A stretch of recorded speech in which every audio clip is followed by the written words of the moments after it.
The Vietnam War and the push for US involvement was a result of the Gulf of Tonkin incident. A lie. The Iraq War famously is a result of lies. Wars in Somalia are a result of lies. The Second World War and the German invasion of Poland was a result of carefully constructed lies. That is war by media. Let us ask ourselves, of the complicit media, which is the majority of the mainstream press, what is the average death count attributed to each journalist?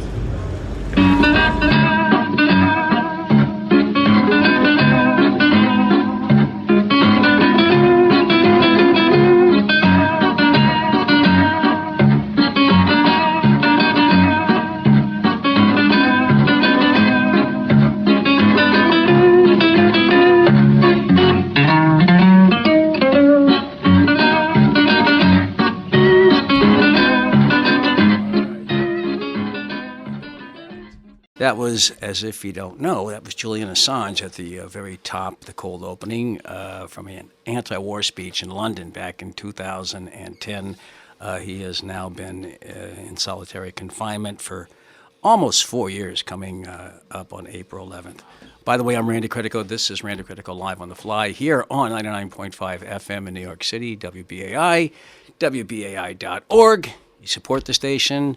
You go to give the number 2, WBAI.org. Next week, we're going to have some wonderful premiums, and there are 2 books that are written by our special guest today, who was supposed to be on last Friday, Reggie, as you know, but I fell sick once again on that truck down in D.C., and I was in bed for 5 days. But I got to read one of these books called Scorpion King, almost finished it. And the guest is Scott Ritter, and I don't want to keep him waiting much longer because we have a lot to talk about. I got a feeling this is going to be Scott Ritter episode 1 because I really do have, and he's the guy worth listening to, folks. Forget about everything you watch on MSNBC, CNN, NPR, and all these other places. Just listen to Scott Ritter, okay? And we have him today. Reggie, as you know, the last time I was in the studio was like a month ago. I've been out of the studio for a month, and you and I were in D.C. on the 8th together. Yep. You played portions. You recorded everything, played it on your show here, and we both took a picture with Scott Ritter, if you recall. And I had the unfortunate task of having to follow Scott Ritter. You know, thank God Medea Benjamin stepped in, and there was a little buffer because he gave a galvanizing speech at this rally in front of the DOJ back on October 8th. And I'm going to play that right now. This is Scott Ritter. A galvanizing speech. This is just a pastiche of it. All right, play this, and we'll come right back. Here we are today talking about free speech, and we're talking about Julian Assange in the same breath. Because, ladies and gentlemen, he is the face of free speech. He is that which defines the struggle we should all be united in. Standing up for our right to say what we want, when we want, to whom we want. I demand that the U.S. courts pay attention to the words written in the opinion of United States versus the New York Times, where the Supreme Court chided the lower courts and said, you should never have even heard oral arguments on this.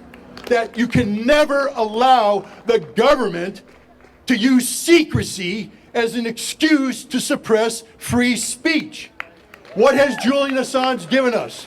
Julian Assange has done nothing more than that which we demand of everybody who claims to be a journalist. That is, to find the facts, report the facts, and turn them over to the people so they can judge the facts and hold people accountable for the facts. He's exposed war crimes. He's exposed the lies of the U.S. government. And again, I didn't take an oath to serve the U.S. government. I took an oath to defend the Constitution, embarrass the U.S. government when it needs to be embarrassed, hold our elected representatives accountable for what they do in our name. Wow. I'm glad Medea got in front of me after he was finished, Scott. That was a great speech. Listen, Scott Ritter, as you know, he's author of a bunch of books, and I mentioned two of them. He's also a former U.S. Marine Corps intelligence officer. And, he was like a major disarmament inspector in the Soviet Union regarding the INF Treaty. And he served for 7 years as the chief arms inspector for the United Nations in Iraq. But he's got a lot to talk about. We're going to play this. This is apt to play this little bit of transition music. Why don't we play this? I know you've heard it a million times, but I think right now with the way things are flying around in the world, with all this stuff about nuclear stuff, let's just play this and come right back with Scott Ritter here. The Eastern world, it is exploding, violence flaring, bullets loading. You're old enough to kill, but not for voting. You don't believe in war, but what's that gun you're toting? And even the Jordan River has bodies floating. But you tell me over and over and over again, my friend, you don't believe we're on the eve of destruction.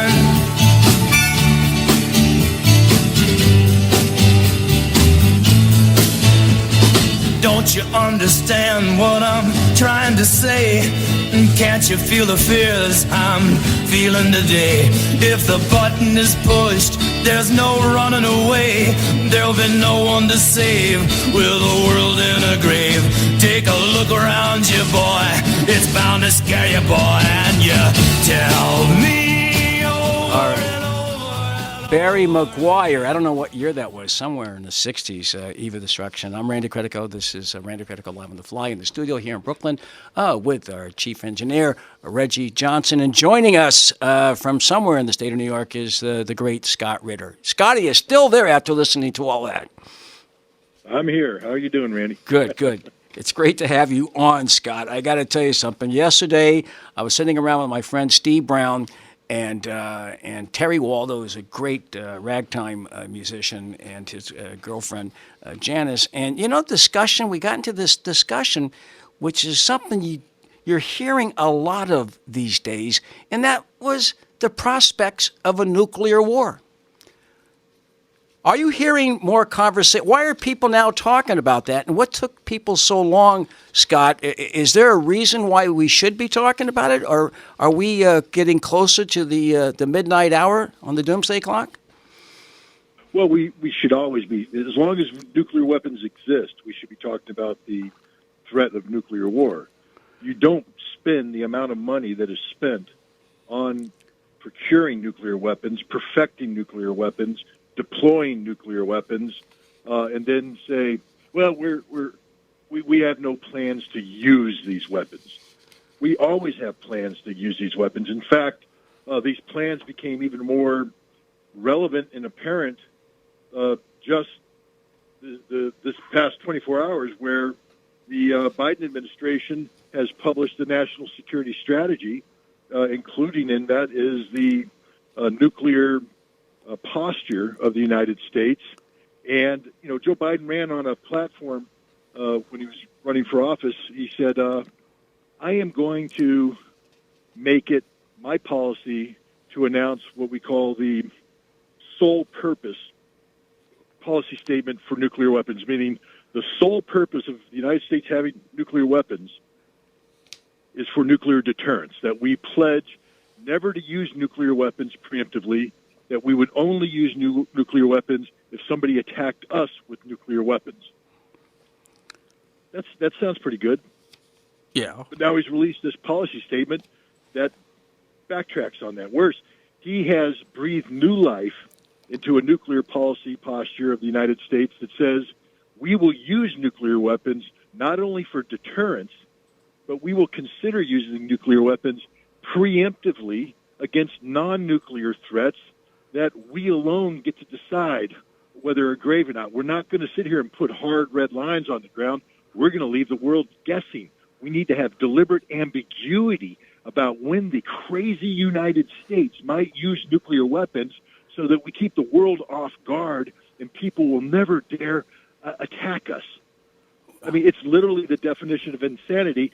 And as they're publishing this, we have to understand that this is published in an environment where there's been accusations going back and forth between Russia and the United States about the potential use of nuclear weapons.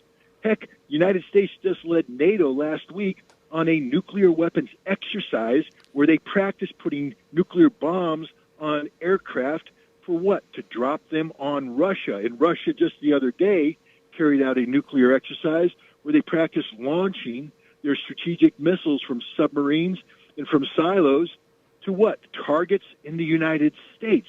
We are actively preparing for nuclear war at a time when people are talking about the real possibility of a nuclear conflict over Ukraine. Hey, anybody listening to this program, forget the bulletin of atomic scientists saying that we're 5 minutes from midnight. We are 30 seconds from midnight. We are 2 seconds from midnight. All it takes right now is one mistake, one misunderstanding, because there's no such thing as a limited nuclear war. You can't go, oops, I just fired one, everybody stop. The first nuclear weapon that's used will trigger the last one that will be used, and that'll happen within a span of 45 minutes, and the world will end. It will That's end. where we are today. Okay, well, I'm looking at this, and it says it's a response to the threat, the growing threat of China and Russia, not just Russia. That's this new, 80-page report that Lloyd Austin put in front of everybody yesterday. I made some tweet about it, and I got thrown off of Twitter for the last 18 hours. I'm back on, but this is like one of those, and we'll get into the 40s and 50s. These Rand Corporation studies, or the Atomic Energy Commission studies, and all these other studies that were.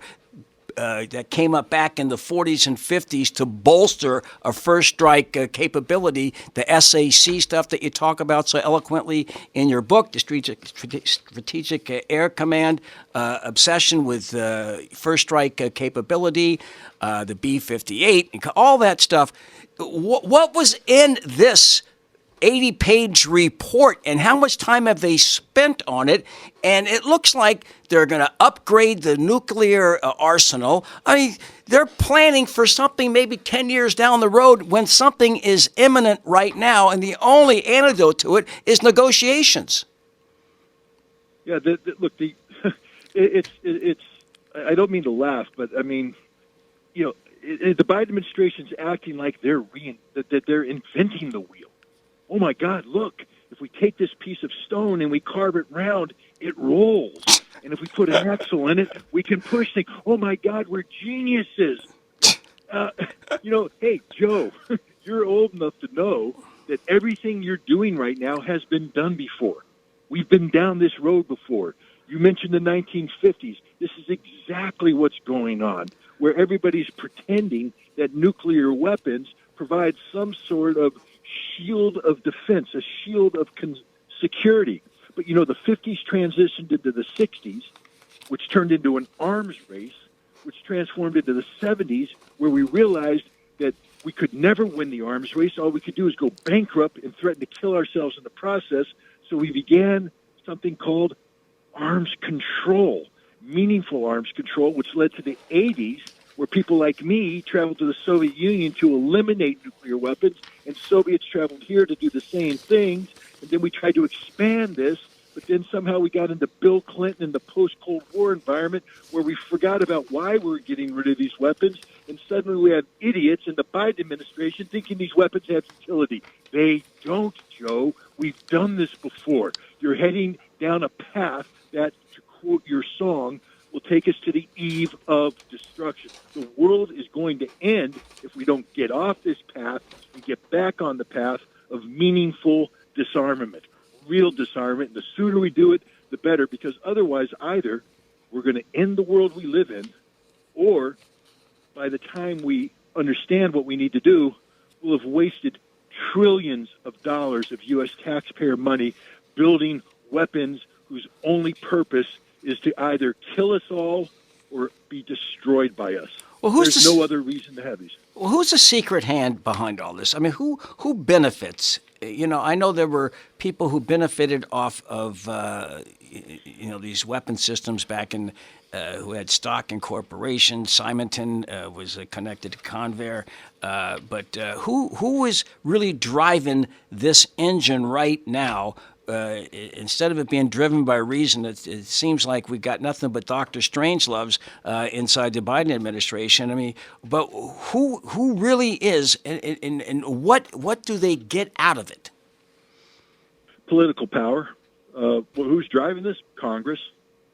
Why? Because the nuclear weapons industry is a multi-billion-dollar industry. It's a continuous cash cow that flows jobs and a tremendous amount of money into critical constituencies that have been carefully selected around the country to create Senate seats and congressional seats that are tied to the nuclear enterprise. You cannot become elected to these seats unless you support the sustainment of the nuclear enterprise. And there's enough of these seats out there that they form a critical mass inside Congress, making it impossible for Congress to alter this policy. It's about money, money, money. And the defense industries are linked to this. The more money they get, the more jobs they get, jobs in districts that are imperative for the continuation of this revolving door of politicians who do nothing more than serve the defense nuclear industry. Dwight Eisenhower warned us about this in his farewell address. The military-industrial A complex, yes. I mean, you write about that eloquently in this book about how I think he was snookered, Eisenhower. Snookered with the whole bomber gap and the missile gap. Right. Well, let's go back to that. I want to go back to that because this is in the book Scorpion King, which was written in 2020, and the latest one on disarmament and perestroika. I can't read them both at one time, but I expect everybody to get their hands on these books. Next week we're going to have, I believe we'll have these as premiums here at WBAI. We're working on that right now. But I want to go to the Scorpion King. And first, the title. Well, tell our listeners where that title comes from, Scorpion King. Well, the title comes from two things. One is Robert Oppenheimer, the father of the American atomic bomb. Talked about when you have nuclear weapons, when both sides have nuclear weapons, you're little more than two scorpions in a bottle, meaning you're just going to sting each other to death. There's no winner. But I also use Scorpion King. It's a derivative of the. I apply it to the United States from the perspective of an old fable, Aesop's fable, of the scorpion and the frog, where the frog wants the scorpion and the frog are looking at the riverbank, and the scorpion asks the frog to give him a ride across the river. And the frog says, "I'm not going to do that. You're going to sting me to death." And the scorpion said, "If I did that, we'd both die. That'd be insanity. I couldn't do that." And the frog said, "Okay, jump on." Halfway across, the scorpion stings him. And as they go down, he says, "Why?" He says, "Because it's in my nature." And that's America. Yeah. We're sitting here, you and I are sitting here talking about nuclear weapons, how they're going to destroy the world, how it's literally suicide to pursue this.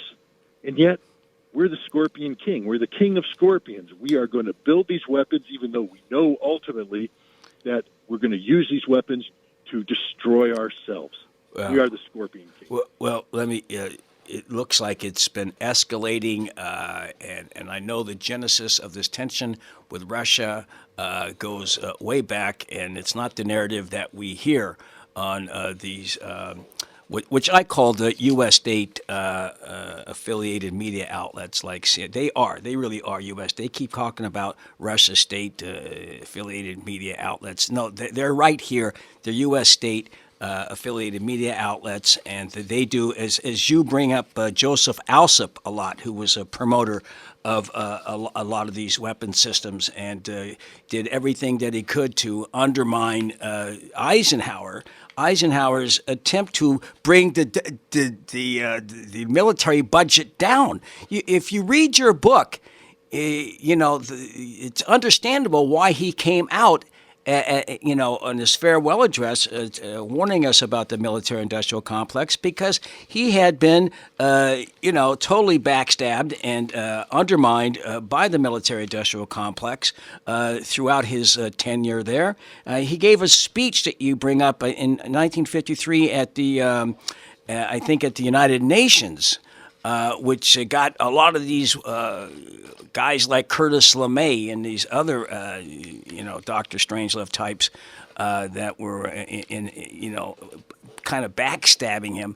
That it's understandable when I look at the way you write this up about Eisenhower, that he had information because of the U-2 project, and he was going to sit down and meet with Khrushchev until Gary Powers was shot down. But, there was a reason why he came out with that speech. It wasn't just willy-nilly, right? No, look, there was a one of those military parades in Moscow, as the Soviet leaders are wont to have on occasion. And they flew some bombers over, and then the bombers came over again. What happened is the Soviets had a few small numbers of bombers, but they were flying them around in a loop to make it look like they had more bombers. And so the report came back that the Soviets had X number of bombers, and suddenly the U.S. Air Force is screaming, "There's a bomber gap! There's a bomber gap! These Soviets have more bombers than us, and they're able to attack us." And this generated the whole, we need to build more bombers. You get into the B-58, Texas manufacturing and Symington and Johnson and the whole thing, the politics of the defense industry. Meanwhile, the U.S. intelligence CIA is flying these U-2 aircraft over the Soviet Union, and they're filming all the airfields, and they realize there ain't that many bombers. But the truth is that we're ahead of the Soviets. They're not ahead of us. And then he got snookered on the missile gap, too. The same thing. We claim the Soviets had more missiles than us. The Soviets only had literally 4 or 6. But we were claiming they were everywhere, so we went into missile overload, producing missiles, thousands of them. To what end? To achieve nuclear supremacy, so that we could carry out a destructive nuclear first strike against the Soviet Union and Communist China at that time. There was no threat worthy of that. We had to manufacture the threat, and Eisenhower was warning us that we are losing that which makes us a democracy, and we are ceding this to this military-industrial complex. And it was actually a military-industrial congressional complex, because Congress, because of the amount of money that was involved, was working in cahoots, active cahoots with the military-industrial, the various military industries, to not only promote the threat, but then to create the weapons to counter the threat. So there was no threat, but creating weapons to counter an imaginary threat. And God help those who spoke out against it. As you mentioned, the defense industry had its acolytes in the mainstream media who would write very influential columns that oftentimes involved leaked classified information. And these columns were written with a certain political outcome in mind. Yes. There's a book out called Cultural Cold Wars. That's it. And it's all about these people who the CIA, and they all came from City College. All these people that were at the top of it came from City College. You mentioned City College professors in one. There's so much information, Scott, in just in the first 3 chapters. Okay, went over last night up until mass retaliation. All right, and the Red Scare. So that's part of the Red Scare. You mentioned that in the second chapter. Is there a Red Scare similar to the one that was taking place back then to get people on board and support these programs? Absolutely. We don't call it the Red Scare because, of course, communism is dead. Right, but, The modern-day equivalent is, Putin scare. It's all about Putin. See, we don't even have the courtesy to really criticize Russia. I mean, yes, we have Russophobia, and everything about Russia is bad, but it's bad because of its leader. Vladimir Putin apparently is the single most powerful man in the world who controls Russia like it was his own backyard. Nothing happens without his knowledge and approval, and his hands are everywhere. He's controlling American elections. He controls Twitter. He controls Facebook. He controls YouTube. He controls you. He controls me. Right. He got me on that truck down in D.C. Yeah. Yeah. Well, I mean, he was whispering you at night. Yes. Putting subliminal thoughts into your head. But this is where we are today. We are the dumbest people in the world, because we fall for this. We don't, instead of looking at, the Washington Post and the New York Times when they publish some of this garbage, instead of looking at the TV when they put Fiona Hill and Angela Stent and all these other so-called Putin whisperers on TV and saying, and laughing, saying, this must be a parody, this must be a joke, turn it off, burn the newspaper because this is garbage.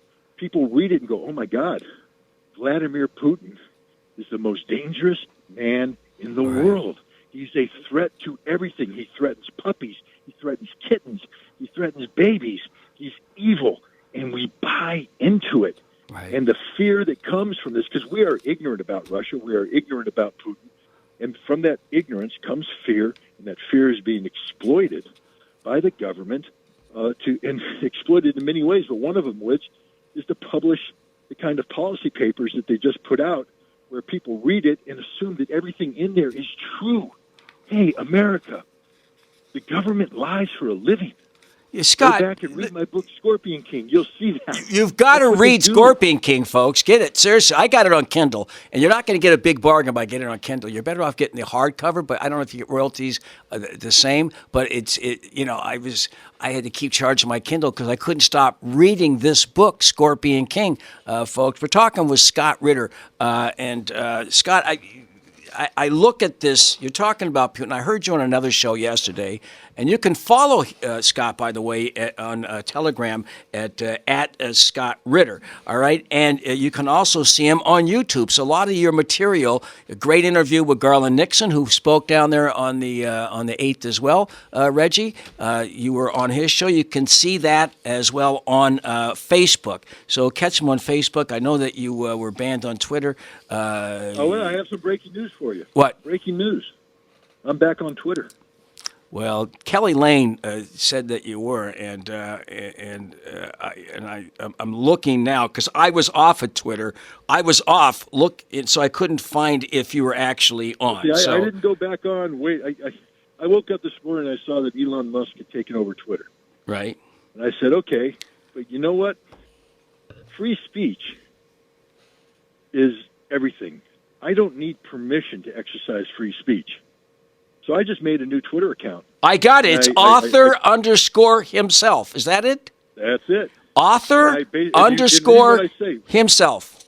Do that, folks. Read what I say underneath it. I'm going to read this. This account is an open violation of Twitter rules prohibiting banned persons from making new accounts. Free speech is everything. So those are your words, right?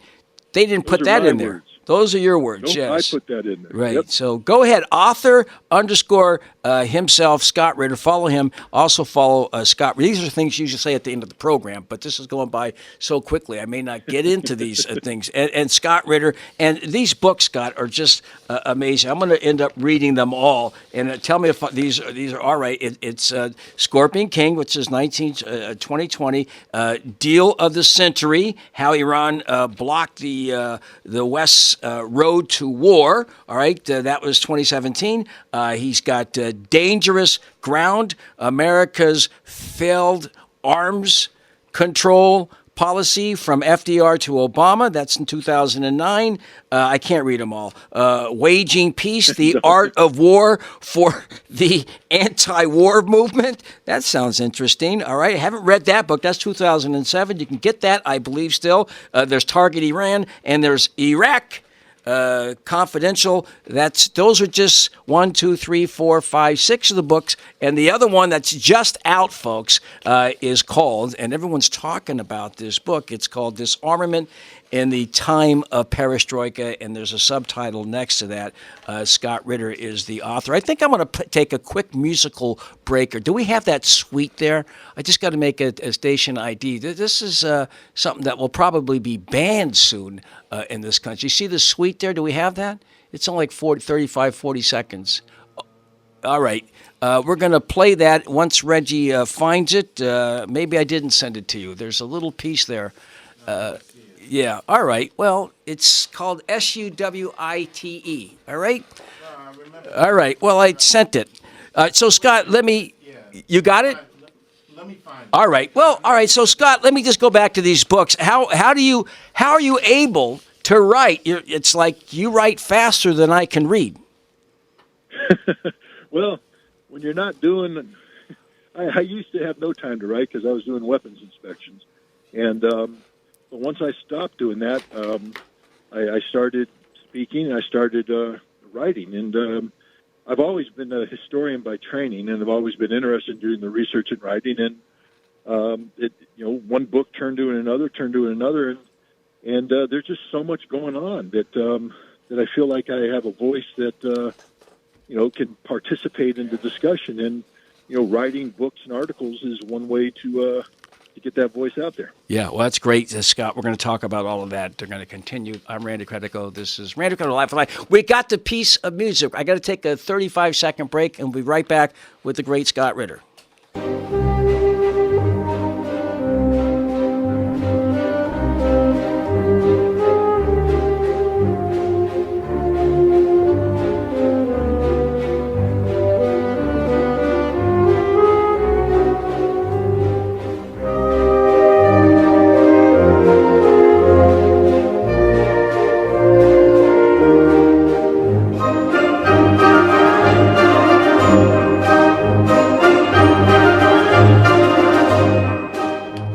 That's a suite by Shostakovich.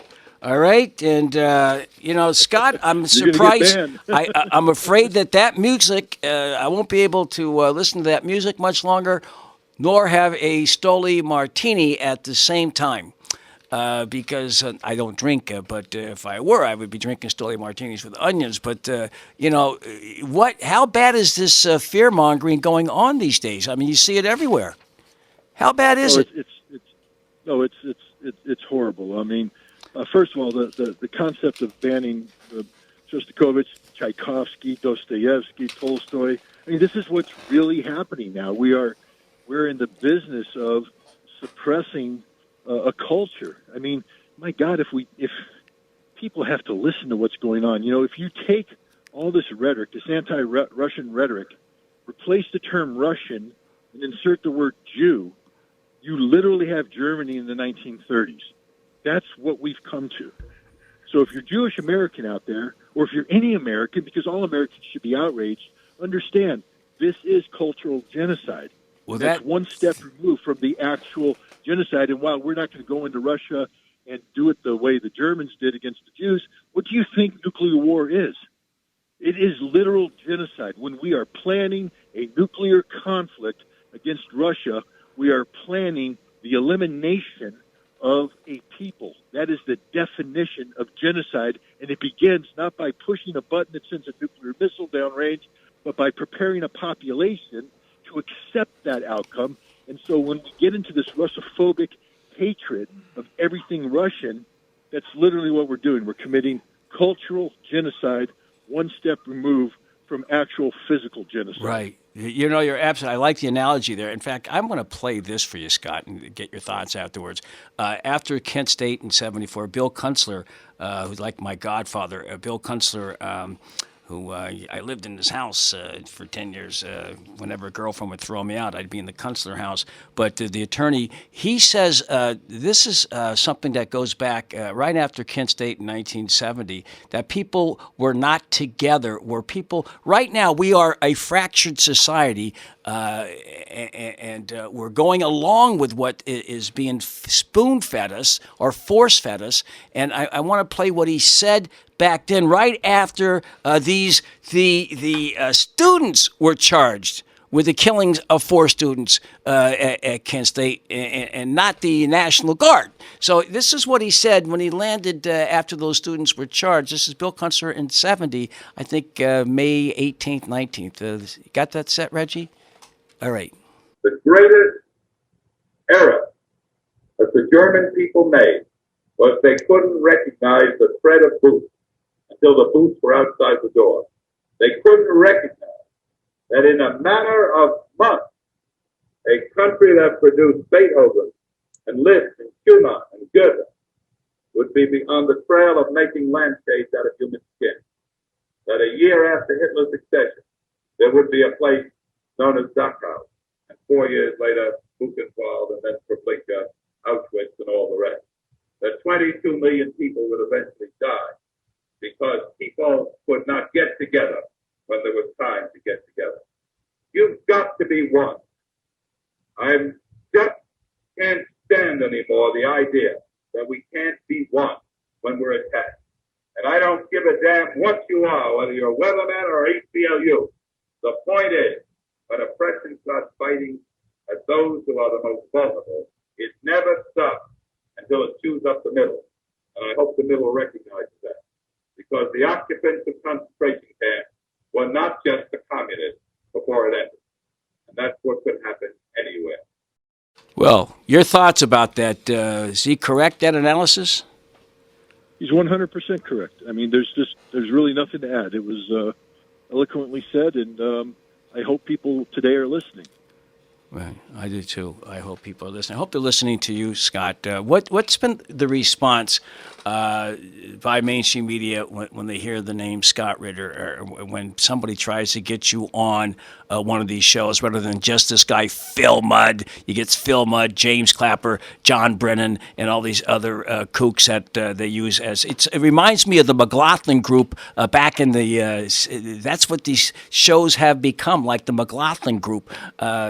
That was on Sunday, where you got 5 points of view: the right, the far right, the extreme right, the fascist right, and the third right. That's all you got. So you get nothing. You get there's just one-sided information being pumped out. We are gaslit to death here by these reactionaries, these warmongers, and they don't have a space for Scott Ritter to talk reason.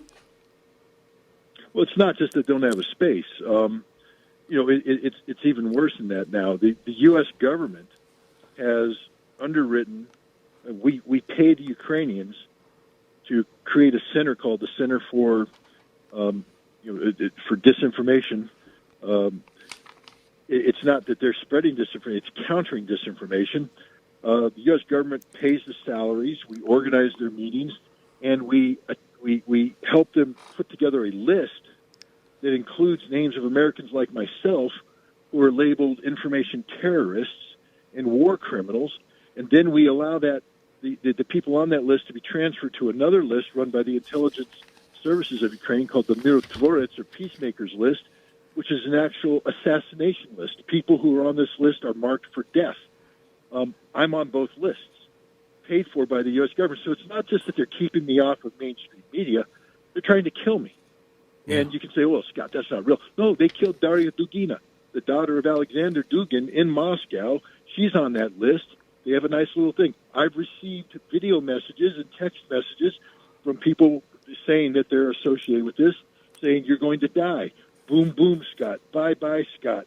Bye-bye to your family, Scott. Bye-bye to your dog, Scott. So, do you take this seriously, Scott? Scott, do you take it seriously? I mean, are you making, do you have arrangements lest something? I take it very, let me put it this way. I'm old. I'm 61 years old. But in my youth, I was involved in counterterrorism and anti-terrorism, and I am falling back on my training to take the appropriate precautions to not make myself the easiest target in the world. But when you live in suburban New York, there's not much you can do. If they want to get you, they're going to get you. But again, I don't spend my day worrying about that. I'm just saying, you asked the question, why aren't you mainstream TV? Well, one, it's not that they don't want me to be heard. It was a rhetorical question. I know that they're not going to put you on, just like I'm not going to put Phil Mudd. I'm not going to put John Brennan on this show.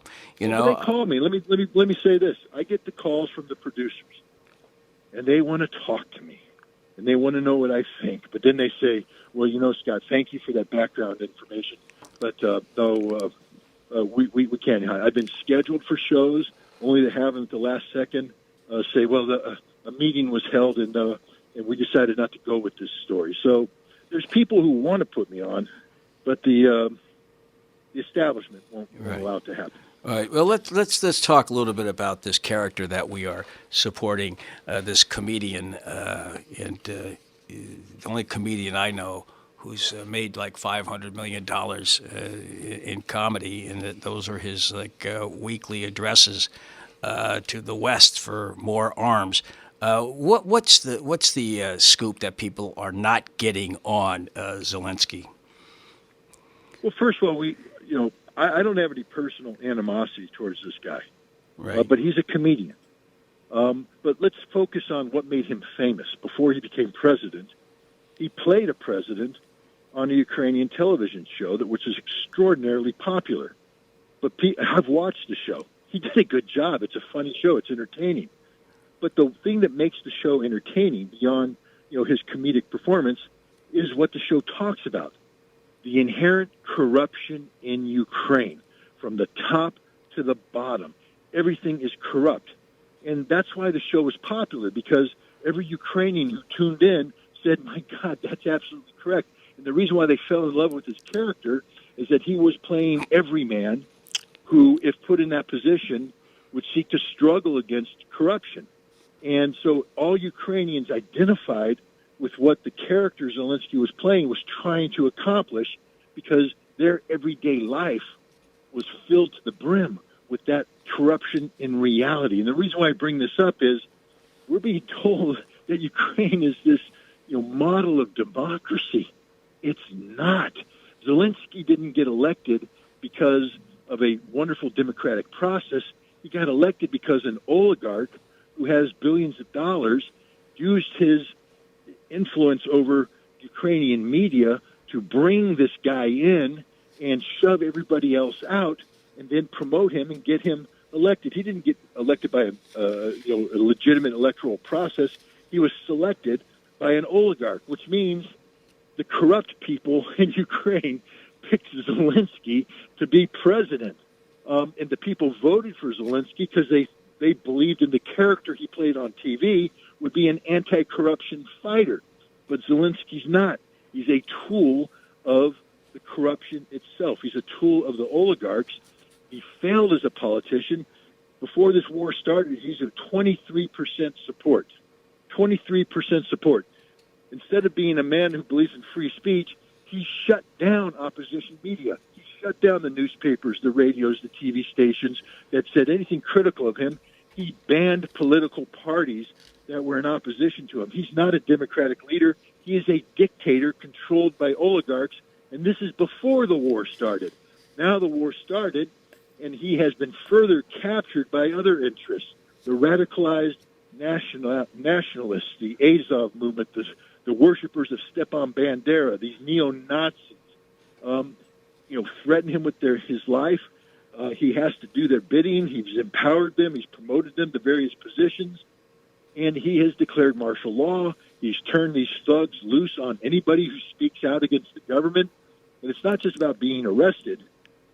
It's about being killed, about being tortured, murdered.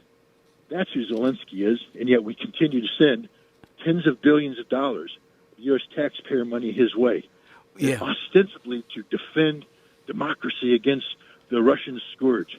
He hasn't defending democracy.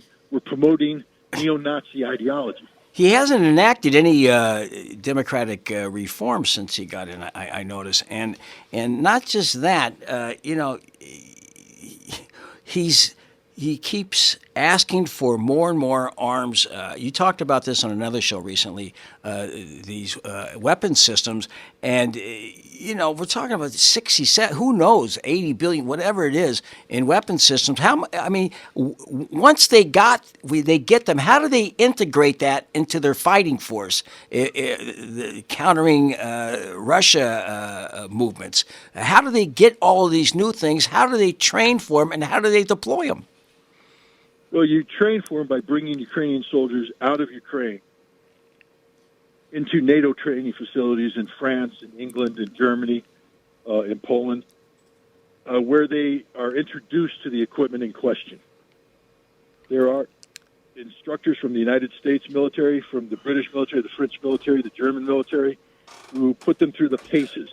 Most of the guys are going through this training. They've already undergone basic training, so they're competent in basic military skills, so the training can be compressed to just focus on how to use the weapon system that they're being trained on, whether it's the M777 howitzer, the HIMARS, the French Caesar system, or any other system. Then these troops are returned to Ukraine while they await the arrival of the equipment. The equipment is prepositioned in Poland or in Romania, and then the CIA or U.S. Special Forces take over, and they begin the process of smuggling this material into Ukraine in a way that avoids detection from the Russians, because otherwise the Russians would interdict it and destroy it. So we have CIA personnel on the ground in Ukraine. We have Joint Special Operations people on the ground in Ukraine who are overseeing this rat line, how to bring the material in, how to hide it in covert warehouses, how to move it only when Russian satellites aren't overhead, how to avoid detection from the Russians, until they get to the front lines where the equipment is turned over to the trained soldiers who then organize themselves, they're already organized, but they are now a unit and they are employed in combat. And even in the combat phase, they're being continuously coached by the U.S. and NATO overseers. They're told where the targets are. They're told how to get to an ideal launch point. They're told where to hide. Again, based upon intelligence information about where the Russian threat is and what the Russians can do to detect them. So the idea is to use these weapons more effectively and to have a certain element of survivability by being able to avoid Russian interdiction. I'm looking at these reports every day. It pops up on my Twitter feed or just on my phone. These news stories. It's every single one are victories by the Ukrainian forces. Just like you would think it was like in 1943 when Goebbels was saying that they were kicking ass in Stalingrad, and people were believing that in Germany. Are we being misled? There's so many victories now. You would think that Russia had given up the Crimea and have put their tail between their legs and headed back towards Moscow. There's no doubt that we're being misinformed. We haven't been told the truth about this conflict from day one. And one of the reasons is that, with all honesty, there's not a single person, a military expert in the West, that predicted with accuracy what the Russians were up to, myself included. From the CIA on down, everybody thought this war was going to be over in a week. Hell, the chairman of the Joint Chiefs of Staff briefed Congress that the Russians would be in Kiev in 72 hours. The CIA briefed the president that the Russians would have destroyed everything within 7 days, 10 days. I myself put out a tweet that said this was going to be over in a week, because had the Russians gone in doctrinally with the full capabilities that they have available to them, they should have rolled right through the Ukrainians. Nobody predicted that this was going to be a special military operation, which means that the Russians were deliberately seeking to avoid civilian casualties and even casualties among the Ukrainian troops. But now here's the problem, because we're so ignorant. When the Russians failed to do what we said they were going to do, they came in soft. We interpreted that as a sign of weakness. So instead of being accurate in what the Russians were trying to do, we said, oh my God, the Russians are so much weaker than we thought they were. They failed. Everything's wrong. And now we've created this myth of the Russians being incompetent, being, unable to operate effectively. Their troops suck, their leadership sucks, their equipment sucks. None of that's true. If we just focused on the truth of what's happening, the Russians deliberately tied one hand behind their back because they weren't going in to destroy Ukraine. They were going in to get rid of a pro-NATO military, to get rid of a certain neo-Nazi element, denazification, demilitarization. But again, we can't be honest about this because honest is complex. How do you explain this to the American people? How do you explain that the Russians view the Ukrainians as their brothers, not the enemy? That if you scratch a Russian, you get a Ukrainian. You scratch a Ukrainian, you get a Russian. This is like asking New York to go to war against New Jersey. It ain't that easy. Right. And but we can't explain that. So we simplify it down, say the Russians stink, then we pour in tens of billions of dollars. We recreate a Ukrainian military that's in the model of NATO. They go on the attack. They have some limited successes, but the Russians adapt, overcome, mobilize. And the situation we face today is one where the Ukrainians have been defeated because Russia is now starting to fight a war the way wars are supposed to be fought. And it's all over but the dying. I mean, this war is finished, and you see that in the responses by Zelensky, the shrill nature of his rhetoric. How else do you explain a Ukrainian president begging NATO to launch a preemptive nuclear strike against Russia, if not panic, total panic? And now you see the West. We don't know what to do. Everybody now is talking about we need to find a diplomatic off-ramp, whereas literally a month ago, the only diplomacy we would accept is a total Russian surrender. Now we recognize that it ain't Russia that's going to be surrendering. It's going to be the Ukrainians. And the question is, how much is Ukraine going to lose before this war ends? And if Ukraine doesn't accept an off-ramp, Ukraine's going to lose everything. Well, so what happens? What happens now with all of the arms that they have, especially this latest deluge of weaponry? Is he going to sell this stuff on the black market, or are they actually going to put it into action and actually believe that they have a chance of winning this war or stopping the military operation? I mean, where is he, Zelensky, and where is the West, NATO, which i.e. is the U.S.? What is their thinking from this point going forward? Well, I mean, we've already provided him with tens of billions of dollars of weaponry. Much of that was light weaponry, these so-called Javelin anti-tank missiles and the Stinger anti-air missiles. We provided thousands of these. Many of these have already appeared on the black market because, of course, Ukraine is a cesspool of corruption. And so you have these weapons which were provided to kill Russian tanks and shoot down Russian airplanes now in the hands of nefarious elements in Europe who will use these missiles to assassinate political leaders and shoot down civilian jetliners. The weapons are there. They've already been sold. This isn't theoretical. This is happening right now as we speak. The other weapons, the heavy weapons, the tanks, the artillery pieces, etc., are being destroyed by the Russians, captured by the Russians, and that's their ultimate fate. We've literally poured the capacity of NATO to fight a war. NATO today is incapable of fighting a meaningful war. They don't have enough ammunition anymore because they gave it all away to the Ukrainians. They can fight a war for 2 weeks if they have enough tanks, but we don't have tanks anymore. We've given them to the Ukrainians. We've given the artillery to the Ukrainians. We've given everything to the Ukrainians, and they're losing. And there's nothing left to give. That's another reason why Zelensky is so shrill, because he just literally threw everything we gave away to him on the battlefield in these futile attacks. And here's the irony. He's being urged by the West to launch attacks against Russia to create the perception of the possibility of Ukrainian victory so that the West will give him more weapons. But he's losing weapons at a faster rate than the West can replace them.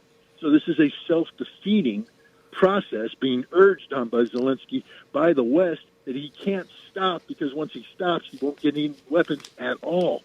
I mean, literally, the Western policy with Ukraine is suicidally insane. Right.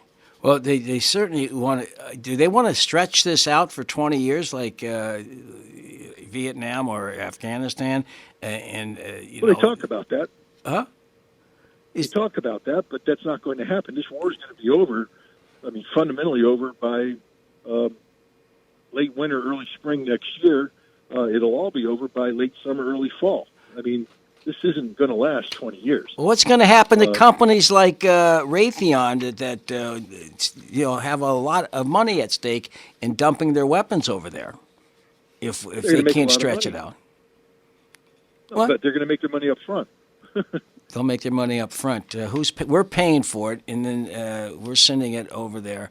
This is all tax dollars going into this. And you and I were just in D.C., Scott, and I don't know if you got a chance to float around the city. I've been there for 12 weeks, and I've never seen so many homeless citizens in my life in that city, going from Union Station all the way to all the parks in the city. There are pup tents everywhere. There's no money for that, but there's certainly a lot of money to give to this guy, this comedian, and to continue this this failed effort to stop a military operation of denazification of Ukraine. We may as well say that. Now, that's almost heretic or whatever, to say that this is a denazification operation. But I believe it is, and I believe that it's to stop the West from expanding NATO and really threatening the existence of the human race with the expansion of NATO. Your thoughts, your closing thoughts here, Scott, and then I got to go.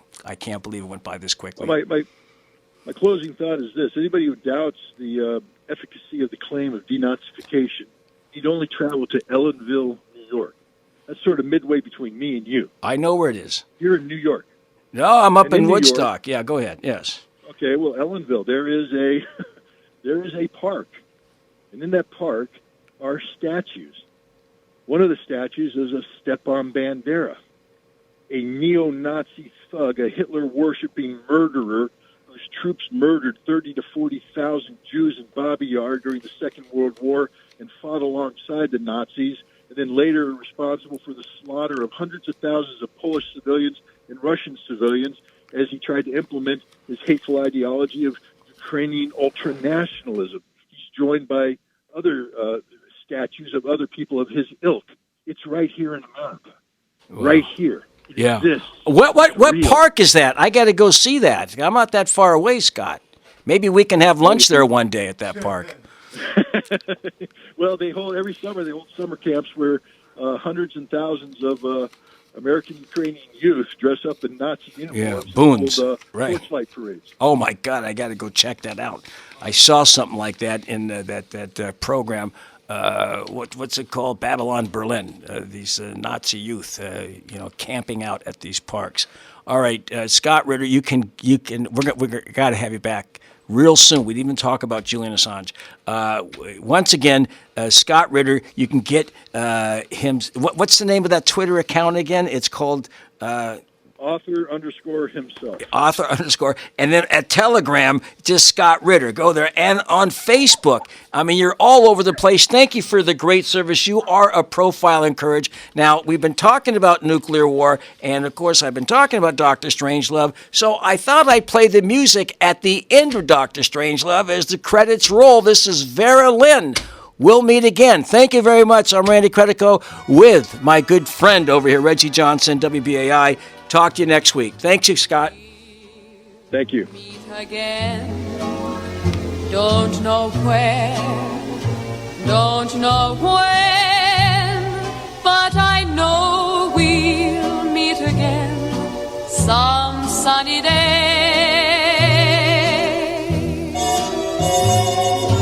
Keep smiling through, just like you always do, till the blue skies drive the dark clouds far away.